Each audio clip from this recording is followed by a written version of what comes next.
Hello dear students, कैसे हैं आप सब लोग। Chemistry concept for you channel आप सभी का हार्दिक स्वागत करता है। 11th क्लास पिछले लेक्चर में मैंने आपको बताया था कि मैटर मैक्रोस्कोपिक लेवल पर कैसे क्लासिफाई होता है, पदार्थ का वृहद स्तर पर वर्गीकरण। तो वहां मैंने आपको दो क्लासेस बताई थी कि matter is divided into two class. First is mixture and second is pure substance, मिश्रण और शुद्ध पदार्थ।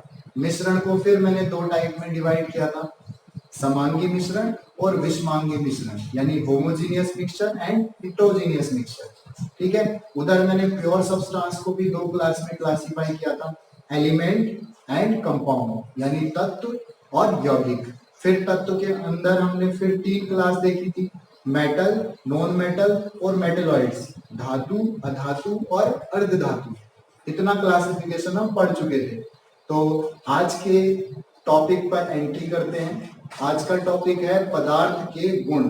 ठीक है ना।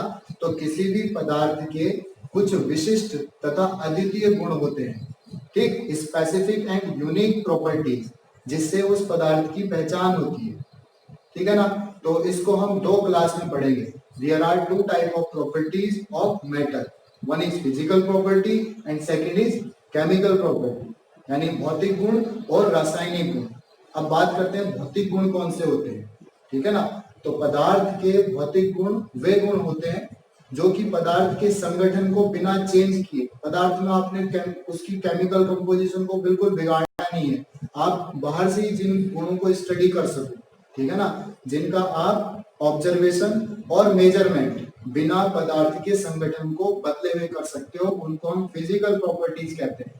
फॉर एग्जांपल, जैसे मास है, द्रव्यमान है, आयतन है, ठीक है ना, रिफ्रैक्टिव इंडेक्स है, मीन्स अपवर्तनांक है, घनत्व है, और भी बहुत सारी ऐसी चीजें हैं जिनको आप सीधे सीधे पदार्थ को देख करके बिना उसके केमिकल कंपोजिशन को बिगाड़े हुए, या यूं कहें केमिस्ट्री की लैंग्वेज में कि बिना बॉन्ड तोड़े हुए आप जो चीज पढ़ पाते हो, जो चीज ऑब्जर्व कर पाते हो, वो सारी सारी फिजिकल प्रॉपर्टीज होती हैं। जैसे कि कलर, टेस्ट, ठीक है ना, ऑर्डर और डेंसिटी, रिफ्रैक्टिव इंडेक्स, ये सारी चीजें। ठीक है। नेक्स्ट जो क्लास आती है वो है रासायनिक गुण। रासायनिक गुण का मतलब क्या है? रासायनिक गुण मतलब पदार्थ के वे गुण जो कि पदार्थ में होने वाले रासायनिक परिवर्तन के बारे में हमें बताते हैं। ठीक है ना। Those properties of substances which give us a hint that there is a chemical change in substance. वहां पर सब्सटेंस में कोई केमिकल चेंज हुआ है, इस बारे में हमें जो बताते हैं, ऐसे गुण क्या हो गए? रासायनिक गुण हो गए। तो इनको अगर हमने स्टडी करना है, इनका हमें मेजरमेंट करना है, तो जरूर हमें एक चीज देखने को मिलेगी कि सब्सटेंस में कोई बॉन्ड जरूर टूटा है और कोई नया बॉन्ड जरूर बना है। कम से कम एक बार ऐसा जरूर होगा। Without breaking of bond and without formation of bond, ठीक है, न्यू बॉन्ड, हम इन क्वालिटीज को स्टडी नहीं कर सकते। तो रासायनिक गुणों को पढ़ने के लिए पदार्थ के बंध का टूटना और किसी नए बंध का निर्माण होना बहुत जरूरी होता है, जबकि फिजिकल प्रॉपर्टी में केमिकल चेंज कुछ होना ही नहीं चाहिए, बॉन्ड टूटना ही नहीं चाहिए। ठीक है। तो यही मेन डिफरेंस होता है। केमिकल प्रॉपर्टीज के एग्जांपल्स क्या होते हैं?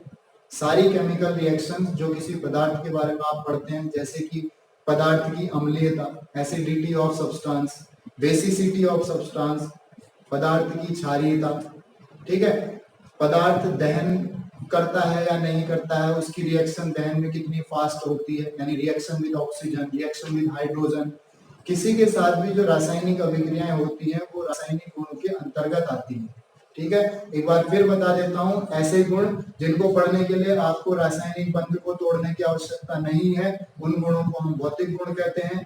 और ऐसे गुण पदार्थ के जिनको पढ़ने के लिए या जिनका मापन करने के लिए आपको रासायनिक बंध को तोड़ने की जरूरत पड़ती है, या फिर जिनको स्टडी बॉन्ड टूटने के बाद ही किया जा सकता है, that changes are called chemical changes. तो इतना ध्यान रखेंगे, इस कंसेप्ट को बूस्ट करेंगे। और यदि आपने नोट करना है तो बोर्ड पे लिखा हुआ है, आप नोट कर सकते हैं। That's it for today. Thank you.